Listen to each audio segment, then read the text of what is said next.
기도하고 시작할까요? 드시면서 해도 될 것 같아요. 편안하게. 제가 기도할게요. 하나님 아버지 감사합니다. 주님의 아들, 딸들 이 자리에 모여서 함께 또 말씀 앞에 섭니다. 오늘 룻기의 이 말씀을 통해서 우리 삶에 하나님의 긍휼하심, 하나님의 도우심 그것을 체험하며 함께 또 나아가는 시간들 되게 도와주시옵소서. 시작부터 끝까지 온전히 성령님께 의탁드리며 예수님의 이름으로 기도합니다. 아멘. 네, 먼저 여는 질문 겸 물어볼게요. 편안하게. 혹시 제가 설교는 이 중에서 저도 한번 다시 들어봤더니 리더십 부분만 극도로 강조해서 한 파트로만 이야기를 했더라고요. 혹시 듣고 생각나신 부분들 또 아니면 오늘 본문을 읽으면서 또는 설교를 들으면서 느꼈거나 또 나누고 싶었던 이야기들이 있다면 한번 그냥 어떠셨는지 한번 나눠 볼까요? 네, 우리 누구부터 시키기 애매할 때는 강미리 집사님을 시키려고요. 저 오늘 아침에 설거지하면 항상 이렇게 틀어서 설거지하거든요. 네. 되게 즐거운 일. 그냥 무슨 했었는데 우리 남편이 지나가다가 되게 싫어요. 설교하면 이제 설교 소리가 아침에 나는 걸 되게 싫어해서 짜증이 내는데 보더니 오늘은 되게 쾌활하게 누군데 쟤는 누군데 군대 얘기하냐? 그거 목사님이야. 그렇게 하더라고요. 근데 되게 그거를 되게 부담스러워하지 않고 자기가 공통점이 있어서 그런지 되게 즐겁게 받아들이고 가는데 저는 이거 지금 리더십 얘기할 때 고학사 같은 사람으로 나중에 리더가 됐을 때 그런 사람이 되었으면 좋겠습니다라는 말이 되게 가슴에 울려서 생각을 해봤는데 첫 번째 생각은 내가 그렇게 리더로 살 수 있는 자리가 어디지라고 생각하니까 첫 번째는 우리 가정에서 자녀를 이끌 때 어쩔 수 없이 리더가 되더라고요. 나도 내 계획과 내 마음 안에서 아이들을 요즘 되게 회개하고 있거든요. 아이들을 혹시 내가 아이들의 눈빛이나 표정이나 마음을 읽지 않고 나도 모르게 정확한 틀에 맞추려고 자꾸 아이들을 깎아내려서 뭔가 마음에 상처를 주지는 않았을까? 특히 첫째가 이제 성인으로 돌아가야 되는 시기인데 내가 충분히 아이가 너 세상에 멋진 아이야 하나님의 자녀라고 할 수 있는 발판을 마련해 줬을까? 내 자녀가 있을 때 그러니까 아직 미성년자였을 때 이제 생각해보니까 제 눈빛이나 말투가 자꾸 떠오르더라고요. 그거 되게 요즘 회개하고 있거든요. 회개하고 아이한테 최대한 믿어주고 하나님의 믿음을 보내주고 하려고 생각하고 있는데 그 리더 모습들 생각나면서 또 우리 남편이 저희 가정에 리더이기도 하거든요. 근데 제가 생각해보니까 그 리더를 대할 때도 내가 되게 중요하겠다. 리더를 대하는 나의 모습도 되게 중요하겠다라는 생각이 들면서 어떻게 보면 그 리더가 제대로 못했을 때 틈새를 부려서 너가 못했잖아 이 말을 하고 싶어서 난 뒤에서 숨죽이고 기다리고 있지는 않은가? 리더가 힘들 때는 또 누군가 철새처럼 이렇게 자리를 바꿔주잖아요. 그렇게 바꿔줄 생각 안 하고 못했을 때 틈새를 노리려고 생각하지는 않을까? 그 생각도 있고 요즘 또 저보다 어린 친구들 저도 보니까 저보다 연구한 친구들이 자꾸 세상 얘기나 어려운 얘기를 자꾸 들려주면 저도 못된 마음이 하나 드는데 하지 말아야지 요즘 하면서 제일 요즘 기도 제목이 말을 하지 말자. 말수를 줄이자. 요거 진짜 많이 고민하고 있거든요. 왜냐하면 저도 모르게 그걸 해결해주고 싶어서 하는 마음도 있지만 너보다 조금 더 나은 세상을 살고 있어. 내가 조금 더 고민을 하고 이 문제는 내가 지금 돌파했어. 아니면 이 문제는 너보다 내 조언이 필요할 거야 라고 생각하면서 약간 나도 모르게 그의 어려움을 듣고 내가 약간 더 설레는 모습이 자꾸만 드러나더라고요. 그러니까 그렇게 하려고 했던 건 아니지만 그렇게 하면서 말이 길어지더라고요. 그래서 자꾸 말을 하지 말아야지. 분명히 알고 있는 답을 저한테 물어보는 거거든요. 나는 그러면 충분히 그 안에서 기다려줄 수 있는 조용히 시의적인 사람이 아니라 은혜를 베풀 만한 사람이 아니라 그냥 그 아이가 원하는 걸 기다려주면 되는 공간 안에 머물러있는데 자꾸 조금 위하고 싶은 마음 자꾸만 뭔가 말을 더 해내고 싶고 내 의견이 이 아이 인생을 막 변화시켰으면 좋겠다는 생각 이런 게 들어오면서 요즘은 정말 말을 하지 말자. 네. 말하면 말하지 말자. 그 생각을 하고 있습니다. 아유, 감사합니다. 네. 우리 또 한 분 제가 시키기 전에 한 분 정도 어떠셨는지. 네. 초등학교 때요. 네. 저희 5학년 때 저희 반이 정리해서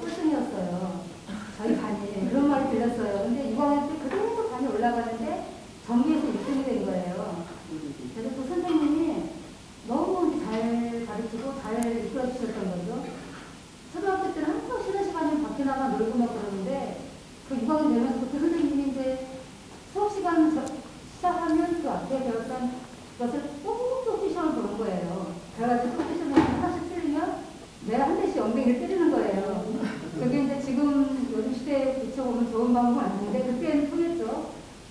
또 안 맞으려고 항상 이제 나가 놀지도 않고 공부만 하는 거예요. 그러다 보니까 저희 반이 1등이 됐고 또 공부에 재미를 붙이게 되고 그래서 정말 그냥 그 선생님이 안 만났으면 우리 반이 여전히 그냥 뭐 그런 반이었을 텐데 완전히 극과극을 바꿔버렸잖아요. 아 리더가 누가 되는 게 정말 중요하구나. 그걸 이제 생각해 보면서 나도 어디 갔을 때 그냥 뭐 여기 원래 이러니까 이 분위기가 원래 이러니까 그냥 그 정도 하면 되지 한 번에 그런 마음으로 살아왔던 것 같아요. 분위기를 좀 많이 좌우고 저기 그냥 분위기에 그냥 휩쓸려가고 뭐 그냥 이 정도 하는 데서 내가 좀 열심히 하면 더 그냥 눈에 띄려고 막 그런 것 같이 느낌이 들고 조금은 좀 그랬던 것 같은데 어느 자리에 가서나 아 리더의 역할이 중요하구나 조금은 도움을 주는 사람이 되어야 되겠구나 그런 생각이 들었어요. 아유, 감사합니다, 원사님. 네. 네. 혹시 나도 꼭 하고 싶다 하신 분 계세요? 하세요. 네. 네.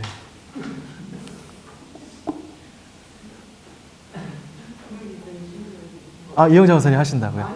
네. 안 읽어 못 읽었어요. 아, 네. 감사합니다. 좋습니다. 네. 윤소연 집사님 한번 하실래요? 네. 민미 권사님, 민미 집사님 한번. 네.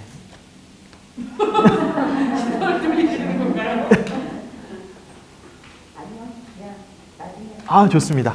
아, 좋습니다. 그럼 이 정도로 해서 본격적으로 들어가 볼게요. 오늘 어차피 여는 시간이었으니까요. 여는 질문에 이 손자병법에 나온 이야기예요. 사자 한 마리가 이끄는 사슴군대, 사슴 한 마리가 이끄는 사자군대. 압도적으로 사자군대가 이길 거라 생각하지만 실제 역사에서도 보여지듯이 사자 한 마리가 이끄는 군대가 압도적으로 이깁니다. 조직 생활을 하시는 분도 계실 거고 하지 않으시는 분도 계실 텐데 정말 어떤 조직이든 리더가 제일 중요합니다.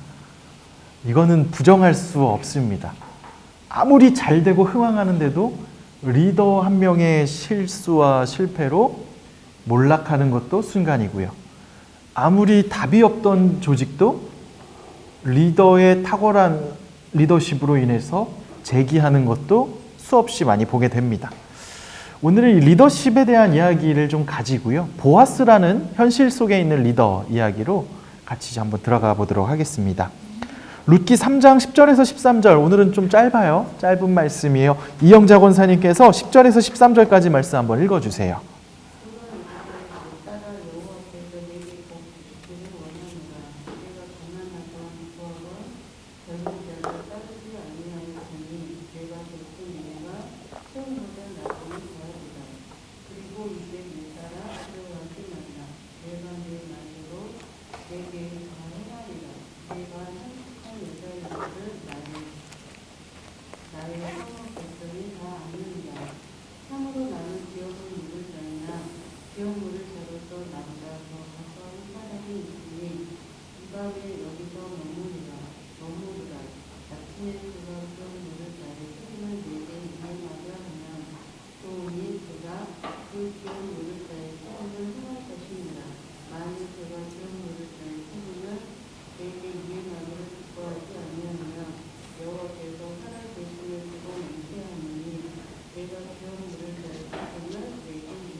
아멘. 네, 오늘 3장의 전체 구조 중에 세 번째에 해당되는 이야기입니다. 룻의 요구에 보아스가 대답하는 것으로 이어지고 있어요. 먼저 1절에서 5절에 나오미가 적극적으로 중매 계획을 세웠습니다. 그리고 제가 스킵한 게 뺀 게 B와 D를 뺐어요. 그 타작마당에서 행한 룻의 요청, 밤에 은밀하게 룻이 지난주에 하지 않았는데요. 룻이 보아스 있는 곳에 왔고요. 발치에 누워서 기업 물어달라고 요청을 했습니다. 이 룻의 요구에 대한 보아스의 응답이 펼쳐집니다. 오늘은 이 요구에 대한 보아스의 응답이 주된 내용인데요. 특히 10절에서 13절 말씀도 이 보아스의 대화로만 이어졌는데 요거를 좀 구조적으로 한번 밑에 보면요. 보아스가 룻을 향한 축복과 격려를 먼저 합니다. 지금 상황을 한번 상상해 보시면 이 룻은 굉장히 아마 떨리고 두려운 마음으로 오지 않았을까 싶어요. 되게 위험한 인생을 건 모험을 한 거잖아요. 모험을 한 상태에서 두렵고 떨린 상태인데 먼저 보아스는 룻을 달래줘요. 축복과 격려를 해주고요. 상황을 인지시켜줘요. 기업 물을 자가 나보다 가까운 사람이 있다. 그리고 보아스가 한 약속을 해줍니다. 이 부분을 좀 구체적으로 이야기해 볼게요. 보아스의 오늘 대화로만 다 이어져 있어요. 보아스의 룻을 향한 축복과 격려가 10절에서 11절에 A, B, C, A-, B-, C- 이런 식으로 잘라서 볼 수 있어요. 축복을 하고요. 룻의 인애를 칭찬해요. 어떤 인애를 칭찬했냐면 룻의 나중에 베푼, 너가 나중에 한 그 인애가 처음 한 인애보다 더 크다라고 칭찬을 합니다. 그리고 나서 다시 또 보아스가 이야기해요. 격려를 다시 해요. 내 딸아라고 말하면서 그리고 그 룻의 인애에 대해서 보상을 하겠다고 말하고 동네에 대한 이야기, 너의 평판에 대한 이야기로 그녀를 또 안정시켜줍니다. 이 이야기를 조금 먼저 제가 해보면요. 보아스의 말의 상반부에는요. 보아스가 룻에게 하나님의 복을 기원하면서 시작이 돼요. 하나님의 복을 보아스가 비는 이유는 룻이 베푼 인애가 처음보다 나중이 더 크기 때문이다 라고 성경에 나와 있는데요. 그럼 보아스가 보기에 룻이 한 처음 인애는 무엇이고 나중 인애는 무엇일까요? 처음, 뒤에도 좀 다시 나올 건데요. 처음 인애는 뭐 여러 가지 이방에서 새로운 나라로 시어머니를 따라서 온 모습, 그리고 시어머니를 위해서 먹을 것을 가지러 온 그 모습들을 보고 처음 인애다라고 말할 거예요. 그런데 보아스는 그 두 번째 나중 인애가 더 크다라고 이야기해요. 너가 베푼 나중에 더 큰 인애. 그게 뭐냐? 바로 가난하건 부하건 젊은 자를 따르지 아니하고 자신, 즉 보아스에게 계대 결혼을 요청했다라는 그 사실이 더 큰 인애다라고 말을 하고 있어요. 요것에 대한 자세한 이야기는 뒷부분에 좀 이어서 또 바로 할게요. 이렇게 상반부에 그 보아스는 룻이 한 행동에 대해서 칭찬을 하고 있어요. 너가 여기 온 거 너 되게 칭찬해 라고 하는 거, 혼날 일이 아니라 너 진짜 잘했어, 너 진짜 대단해 라고 말했어요. 그리고 보아스의 말의 후반부에는요. 룻에게 두려워하지 말라고 격려하면서 시작하죠. 룻이 왜 두려워했는가? 그 밤에 남자들의 세계인 타작마당에 들어갔다는 그 사실 자체가 지난 시간에도 얘기했지만 온 명예가 실추될 수 있고 심지어 목숨을 잃을 수도 있어요. 그리고 보아스의 발을 벗기고 거기에 누웠다는 사실, 굉장히 창기와 같은 모습처럼 비춰질 수도 있단 말이죠. 그리고 또 그녀가 결혼을 요청했는데 아주 비참하게 거절당할 수도 있어요. 지금 룻은 모든 리스크를 모든 위험을 안고 지금 이 자리에 온 것이에요. 그러니 당연히 안 두려워한다? 사람은 다 두려울 거예요. 진짜 두려운 상황이잖아요. 이런 상황 속에서 보아스는 룻에게 두려워하지 말라라고 말합니다. 그리고 더 놀라운 것은요, 보아스는요, 룻이 말한 대로 다 행해줄 것이라고 이야기를 해요. 네가 말한 대로 내가 결혼 승낙해 줄 거야. 그런데 다른 두려움의 이유에 대해서 두려워할 필요가 없다는 얘기를 해요. 다른 두려움은 뭐냐? 그녀가 이제 사회적으로 평판이라는 게 있죠. 고대 사회는 대도시가 아니에요. 한 다리 건너면 다 알아요. 집에 숟가락 몇 개 있는지 알아요. 소문나겠죠. 야, 제가 밤에 꼬리 쳤더라. 그렇고 그렇더라. 소문이 팽배해져요. 그런데 보아스는 이야기해요. 아니야, 너의 이거 평판을 걱정할 필요도 없어. 너가 현숙한 여자인 것을 이 백성들이 다 알고 있어 라고 말하면서 룻을 굉장히 달래줘요. 그리고 나서 12절에, 여긴 나오지 않았는데 12절에 이제 한 가지 장애물이 있음을 암시해줘요. 그 장애물이 뭐냐? 참으로 나는 기업 물을 자이나 나보다 더 가까운 사람이 있다라는 상황적 이야기를 룻에게 해줬습니다. 자, 그런 이야기를 해주고 나서 보아스는 결심을 합니다. 13절에. 13절에도 A, B, C, C, B, A 이런 식으로 제가 표현을 좀 했는데요. 우리 가만히 있으면 졸리니까 우리 민미 집사님 한번 읽어주실래요? 요 ABC 이렇게 쭉 한번 읽어주세요. 보아스의 결심 13절이에요.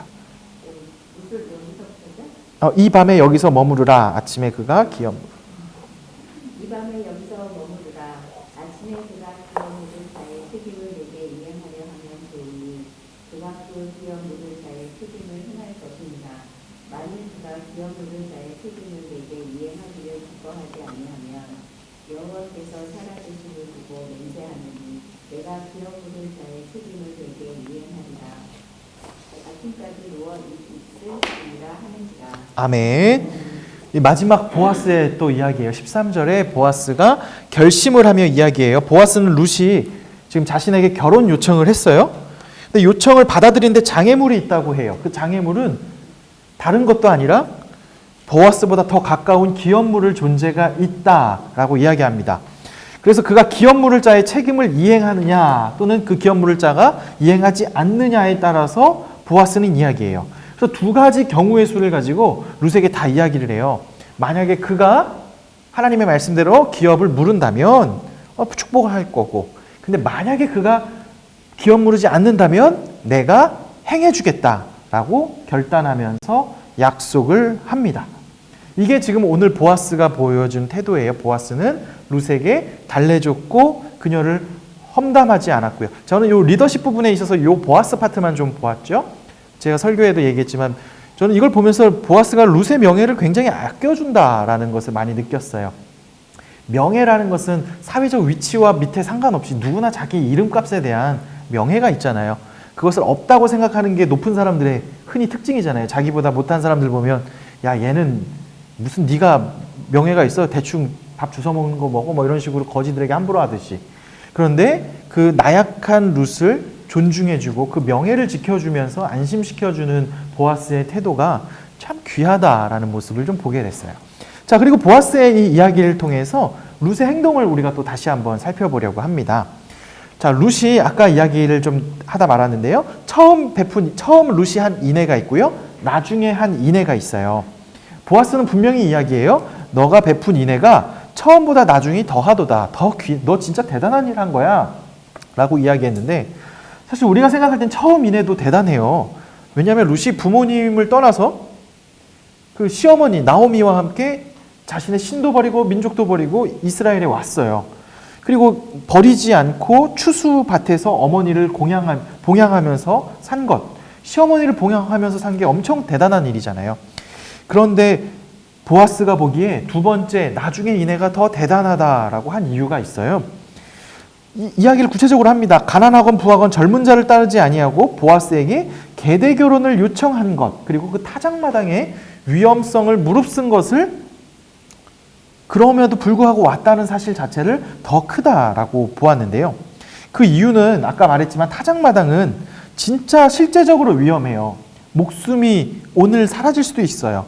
또 아까 말한 대로 창기로 오해받아서 사회적 명성이 매장되어서 다시는 공적인 생활을 할 수 없을 정도로 위험함이 있어요. 또 그럼에도 불구하고 룻은 기업물을 짜인 보아스에게 결혼해서 아이를 낳게 해달라고. 그 왜 그러냐? 자신의 욕망을 위해서가 아니라 죽은 남편 말론의 이름이 사라지지 않기 위해서, 즉 나오미의 기업을 무르기 위해서 보아스에게 요청했다는 거예요. 특히 룻은 젊은 자를 따르지 않았다는 것에 되게 칭찬을 받았어요. 룻이 한 7주 동안 그 별을 베면서 남자들도 있고 여자들도 있겠지만 젊은 사람들끼리 그런 애틋하고 힘든 상황 속에서 눈이 맞고 하는 일은 비일비재했을 거예요. 뭐 젊은 나이 때 경제적인 이유뿐만이 아니라 왜 요즘에도 사랑을 찾아 떠난다라고 말했듯이 어머니 따라왔지만 운명의 짝을 만났어요 하고 떠날 수도 있잖아요. 룻은 보아스도 그걸 알았고 당시의 젊은이들도 그런 행동들을 했고, 만약에 룻이 그렇다 할지라도 욕먹을 이유는 없어요. 지금 남편도 없고 한데. 그런데 룻은 젊은이들의 청혼을 받아들이지 않았을 거예요. 아마 누군가 대시했을 수도 있겠지만 그것을 받아들이지 않았을 것이고, 음행과 같은 행위도 룻은 하지 않았을 것이에요. 룻은 얼마든지 젊은 총각들과 결혼할 수도 있었는데 자신의 행복과 자신의 정욕대로 먼저 결혼하지 않았어요. 그리고 룻이 결혼하지 않은 것은 이 기업물을 자와 결혼해서 죽은 남편 말론의 이름으로 기업을 잇고 시어머니 나오미에게 그 기업물을 자를 제공하기 위해서 사실 늙은 보아스를 택한 거죠.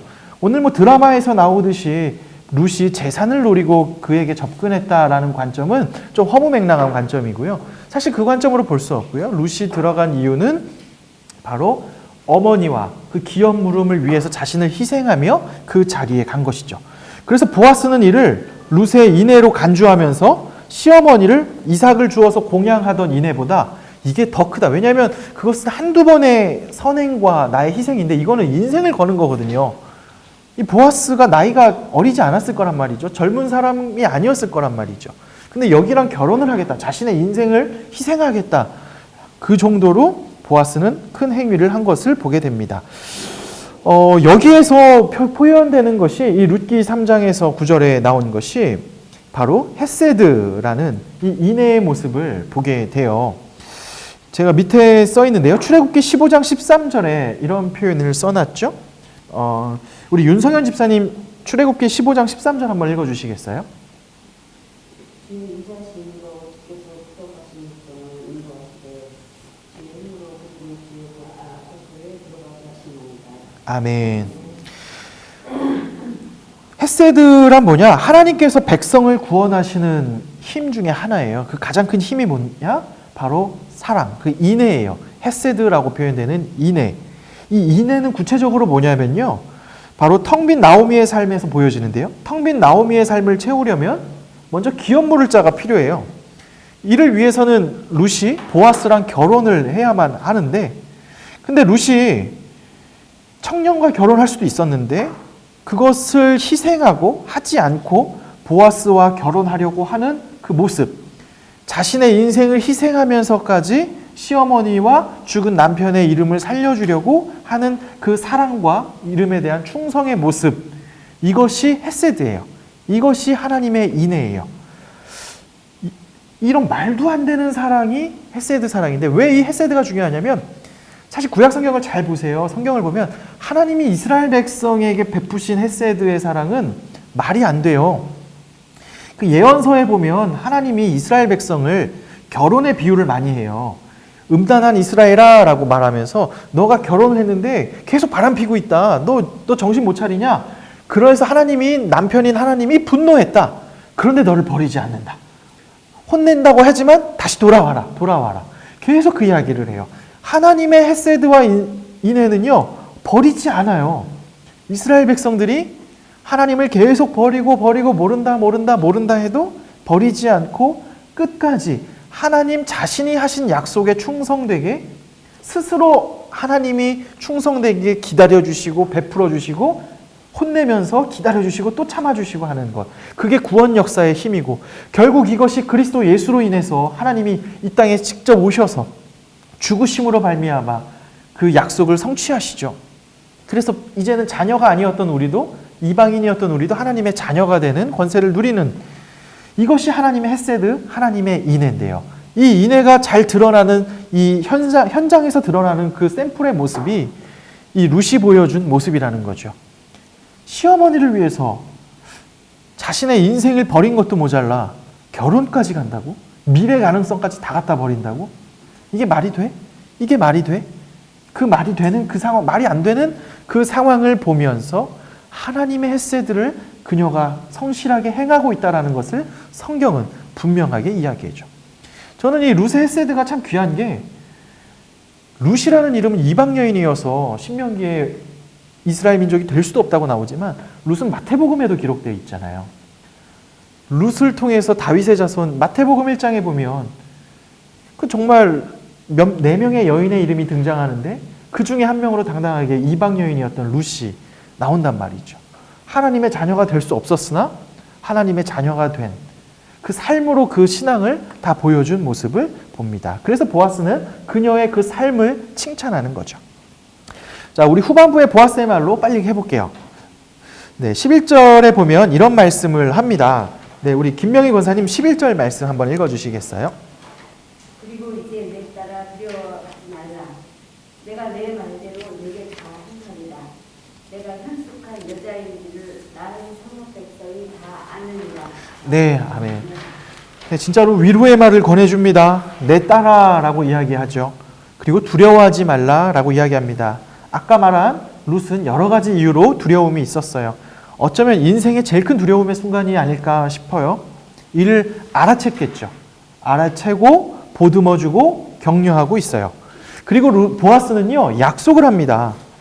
그런데 이 약속이 사적 합의로 끝날 문제가 아님을 알고 있어요. 보아스가 그 자리에서 이 룻에게 그래 내가 너 지금 당장 결혼해줄게 라고 한다고 해서 기업 물을 수 있는 게 아니에요.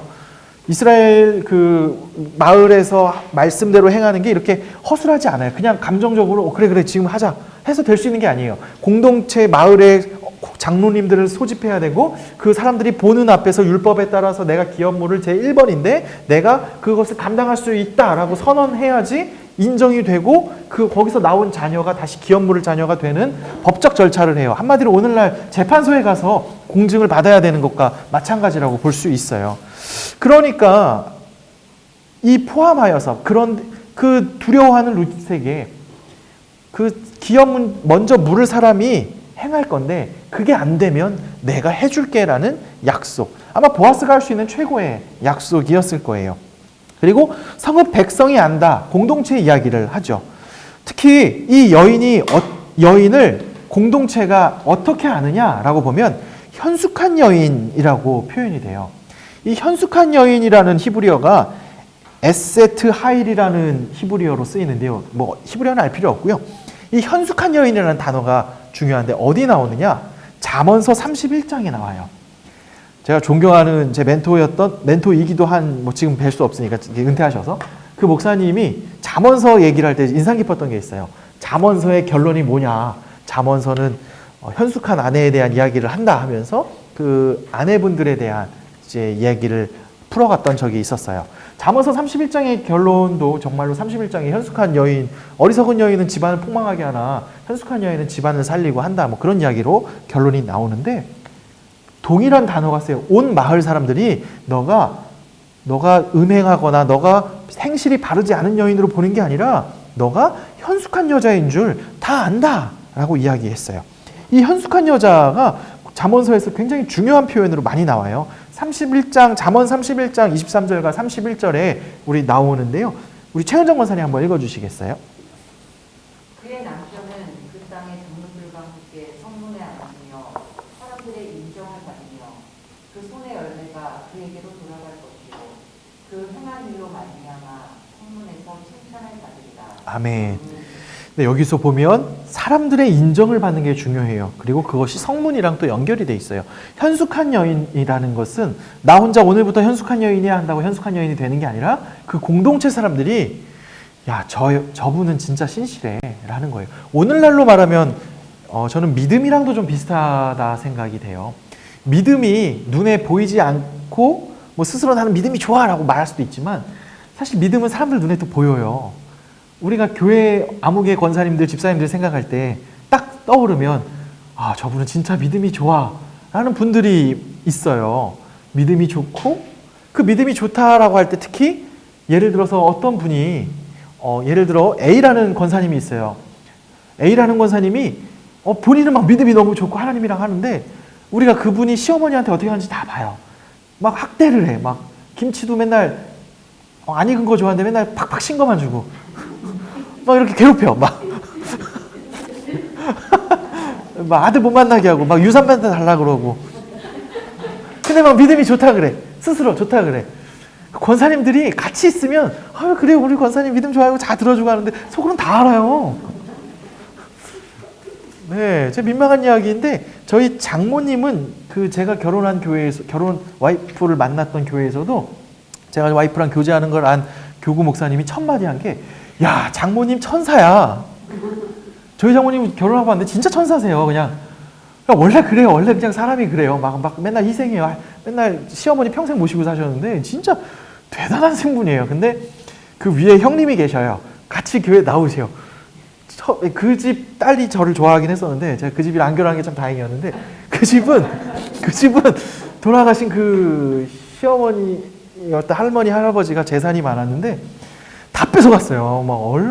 막 아들 안 보여주고 손주들 안 보여주는 걸로 막 엄청 괴롭히면서 다 뺏어가요. 살아있을 때 뺏어가고 죽어서도 뺏어가고. 진짜 더 놀라운 거는 할머니 돌아가셨을 때 장식도 안 왔어요. 자기 동유럽에 놀러 갔는데 비행기 타면 올 수 있거든요. 안 왔어요. 저 보고 진짜 오진다. 그리고 마지막 유산 장인어른이 모셨다고 2대 1대 1대로 나왔더니 그거 가지고 법정 고소 가가지고 지금은 막. 근데 재밌는 건 같은 교회 계속 다녀요. 그리고 그 교회 권사님이고 막 엄청 열심히 해요. 저도 알아요. 저 그 교회에 있을 때 그 권사님. 참 그걸 보는, 그래서 저희 그 처갓집 이야기가 그 교회에서 굉장히 핫한 이슈였어요. 말 조심해야 되는. 왜냐면 이쪽 집안 저쪽 집안 다 집안이고 막 다 장로님 집안이 지금 막 서로 유산 상속하고 막 법정 고소하고 하니까. 근데 성도님들 다 알죠. 시간이 지났을 때 대부분 성도님들이 저희 장모님 장인어른에게 다 격려해주고 다, 그러니까 그런 모습들이 보여지는 것 같아요. 공동체의 인정을 받아요.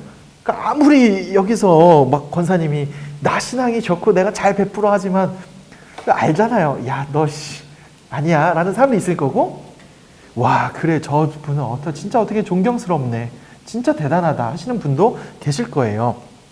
룻은 그 동네 사람들이 너를 이렇게 현숙한 여인이라고 인정한다. 너 진짜 대단하다. 너 정말 행실이 참 바르고 현숙하다. 믿음이 좋다라고 표현할 수 있죠. 이 이야기로 안심케 해줘요. 이 고대의 여인, 이 현숙한 여인의 특징이 뭐냐면 남편을 존귀케 하는 여인이에요. 약간 어리석은 남편을 만나도 이 여인 때문에 남편이 살아나요. 또 그 여인이 그가 하는 일로 말미암아 공적으로도 인정돼요.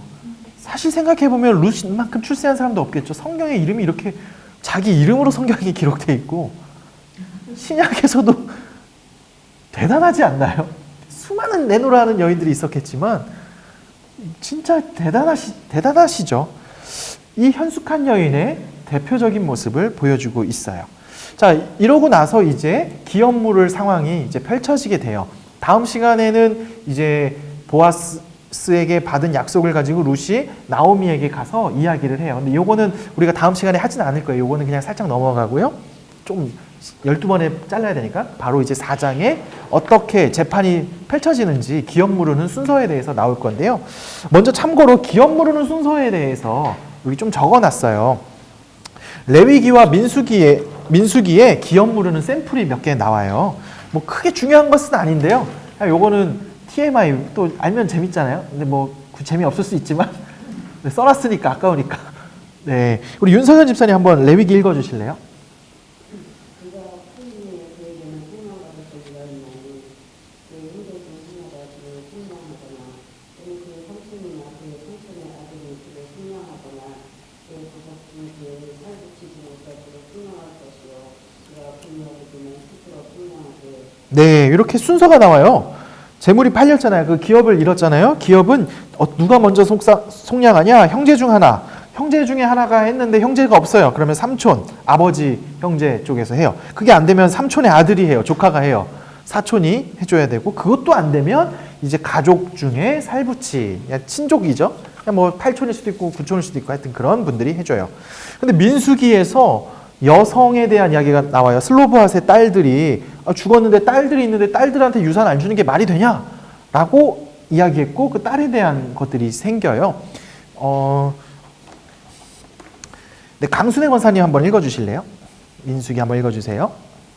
이스라엘 자손의 경하여 이름이 하나님 듣고 아들이 없으면 그 기업을 그의 딸에게 던질 것이요 딸도 없으면 그 기업을 그의 형제들에게 줄 것이요 형제도 없으면 그 기업을 그의 아버지의 형제에게 줄 것이요 그 아버지의 형제도 없으면 그 기업을 가장 가까운 친족에게 주어 아들을 할지니라 하고 나 여호와 너 모세에게 명령한 대로 이스라엘 자손에게 한결히 주리라 하리라. 아멘. 이 두 개를 합쳐보면 유산상속과 기업물을 상속의 순서를 보면 아들, 뭐 고대니까 이해해주세요. 아들이 1번이었을 거고 그 다음에 아들이 없으면 딸이었어요. 딸이고 그 다음에 형제들, 형제가 없으면 이제 아버지 쪽으로 다시 또 올라가가지고 거기 형제들, 삼촌들, 그리고 그것도 없으면 이제 조카와 더 나가서 이제 친족들, 가까운 친족들인데 아마 보아스는 이 가까운 친족 중에 하나였을 거예요. 엘리멜렉의 직속 형제나 직속 아들, 아들 다 죽었잖아요. 직속 아무것도 없기 때문에 아마 가장 가까운 친족 중에 한 명이 보아스가 해당되었을 것이고, 보아스보다 그 기업 물을 사람, 먼저 기업 물을 수 있는 권한이 있는 사람은 좀 더 촌수가 가까운 친척이 아니었을까 생각해 봅니다. 자, 요거 그냥 참고로 생각해 주셨고요. 마지막에 이제 보아스가 여기 머물라라는 이야기를 좀 합니다. 아가서 5장 6절과 7절에도 이런 표현이 좀 나오는데요. 네, 우리 이영자 권사님 한번 읽어주실래요?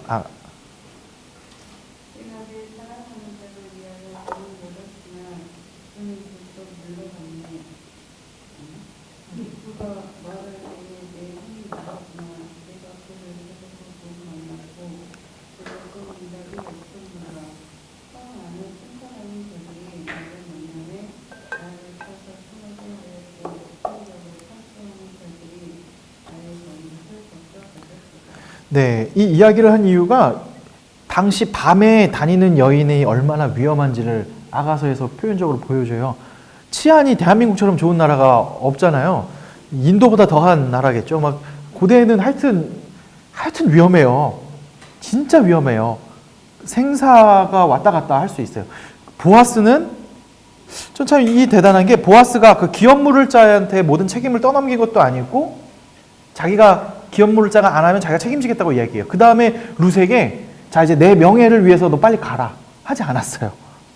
사실 자기랑 그 결혼하지도 않은 외간 여인이랑 타작마당에서 만났다는 소문이 도는 것은 자기 명예에도 실추가 될 수 있잖아요. 그러니까 나는 깨끗한 사람이니까 너 빨리 가 하고, 왜 도덕적으로 완전 깨끗한 사람 옆에 있으면 왜 되게 나만 나쁜 사람 되는 느낌이 있을 수 있잖아요. 보아스가 충분히 그렇게 행할 수도 있는데, 보아스는 자신의 명예 이전에 그녀의 안전을 생각해 줬어요. 창기로 오해받지 않게 해주기 위해서, 그리고 또 생명의 안전을 위해서 그녀에게 여기 머물다 가라 라고 이야기를 해요.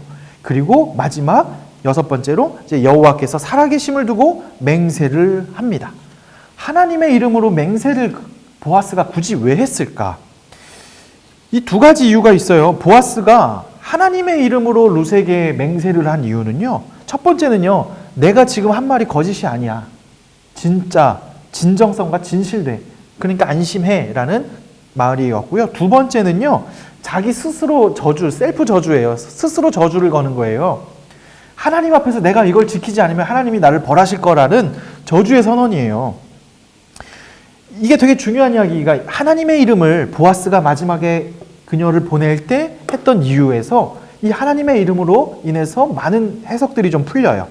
바로 모든 인간의 무대 뒤에서, 사람들의 모든 삶 뒤에는 인간사를 감독하시며 우연마저도 장중에 넣고 섭리하시는 하나님께서 룻을 복 받는 여인으로 만들어주시기 위해서 축복하면서 말을 시작한 보아스가 더 가까운 고해를 물은 것을 뿐만 아니라 자신이 반드시 그 기업 물을 것이라는 사실을 하나님 앞의 이름으로 맹세를 하죠. 그 보아스는 하나님의 이름으로 자신에게 축복과 저주를 선언하고 있는데, 즉 하나님의 살아계심을 이렇게 선명하게 말함으로 인해서 지금의 모든 상황의 애매함이 명료하게 바뀌게 되는 상황이 나와요. 사실은 이 룻기 3장이 되게 어떤 관점에서 보면 굉장히 은밀하고 에로틱해요. 장소도 일단 타작마당이에요. 그리고 밤에 시간대도 밤이에요. 그리고 남녀가 은밀하게 만나요. 그리고 발치를 벗겨서 거기에 누웠다 그랬어요. 모든 상황이 굉장히 이상해요. 뭐가 이래도 돼? 뭐가 좀 사람들로 하여금 얘네 이상한데 라고 애매한 상황으로 해석될 수 있어요. 그런데 이 보아스의 하나님의 이름으로 맹세한 것을 통해서 아주 명료해져요. 타작마당, 한밤중, 발치에 누운 여자, 결혼해달라는 요청 등은 모든 것이 성적 함축에 애매모호함이 있었는데, 이것이 보아스의 말로 명료해져요. 왜냐하면 보아스는 지금 술에 먹고 취해서 누웠는데 창세기의 롯처럼 자신도 모른 채 딸들과 동침하는 죄를 범하지 않았어요. 그리고 보아스는요, 하나님의 살아계심을 걸고 룻을 기업 물을 것이라고 선언하면서 공궁에 빠진 인간에 대해서 헌신을 분명하게 드러냈죠. 그리고 하나님의 이름을 두 번이나 언급하면서 축복과 저주의 가능성, 그리고 룻과 자신이 하나님의 그 보여주심, 하나님이 살펴보심 아래에 있다는 사실을 아주 명확하게 이야기하고 있어요.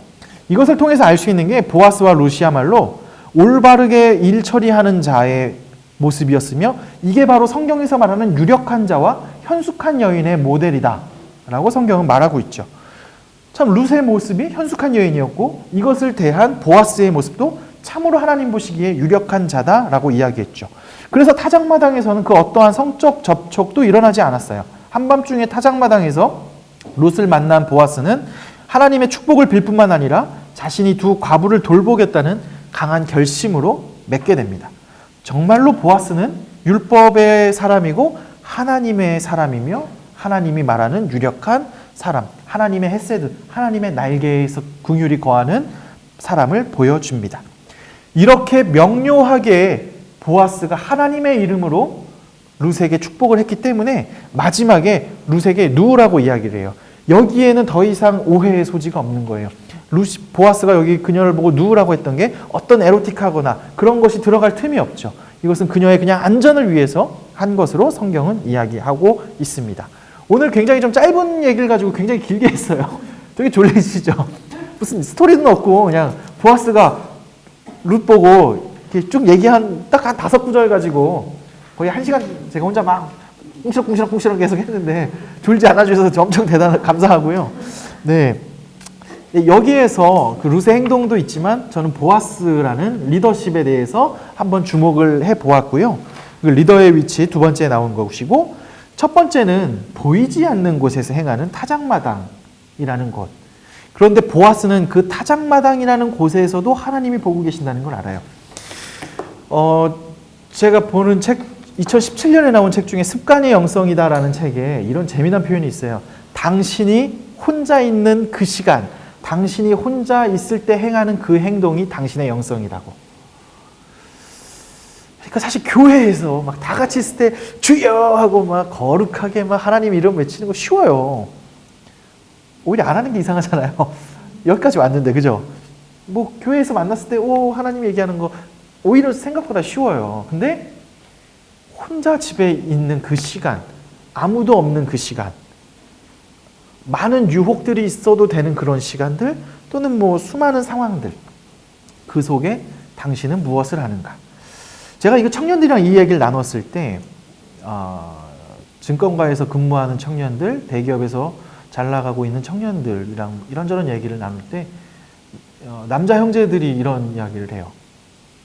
현실이 너무나 참 슬프다.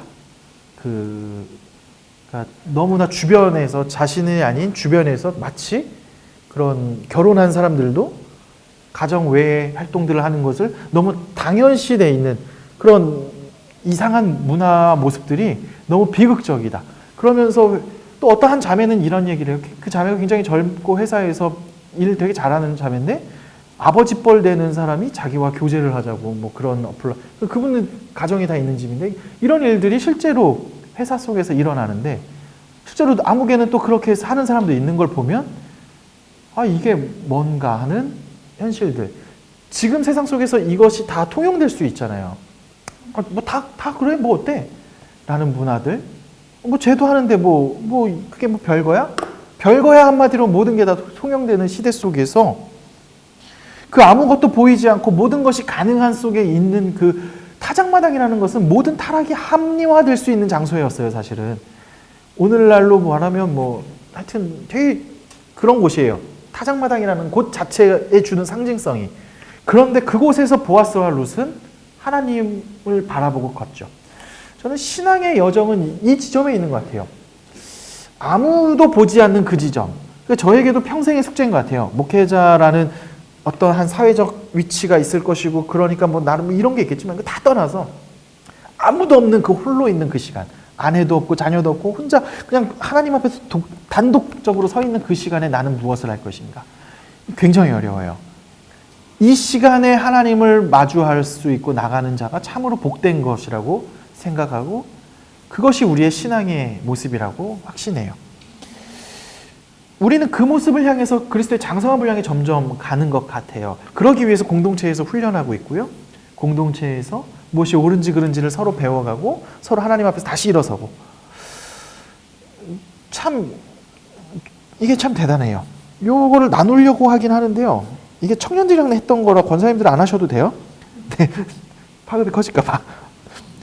네. 혹시 뭐 이런 잘한 이야기만 해요. 잘한 이야기만. 아직 갈등 중인 얘기는 하지 마세요. 네. 이미 뭐 마음속에서 결론이 난 부분들. 이 부분은 할 수 있을 것 같아요. 하나님 아무도 보지 않을 때 혹시 우리 권사님 집사님들께서는 아무도 보지 않는 진짜 아무도 모른다고 하는 그 시간에도 하나님이 지금 나를 보고 있다 라는 사실이 문득 깨달아진 적이 혹시 있으신죠? 또는 그래서 그렇기 때문에 어떤 내가 안 해도 될 일, 그냥 내가 봉사 안 해도 되는 그냥 이런 부분에 있어서 하나님이 그래도 보지 않지만 보시겠지, 보시고 있구나 해서 다시 주님의 발걸음으로 걸어간 이야기가 있다면 한번 나눠봅시다라고 돼 있는.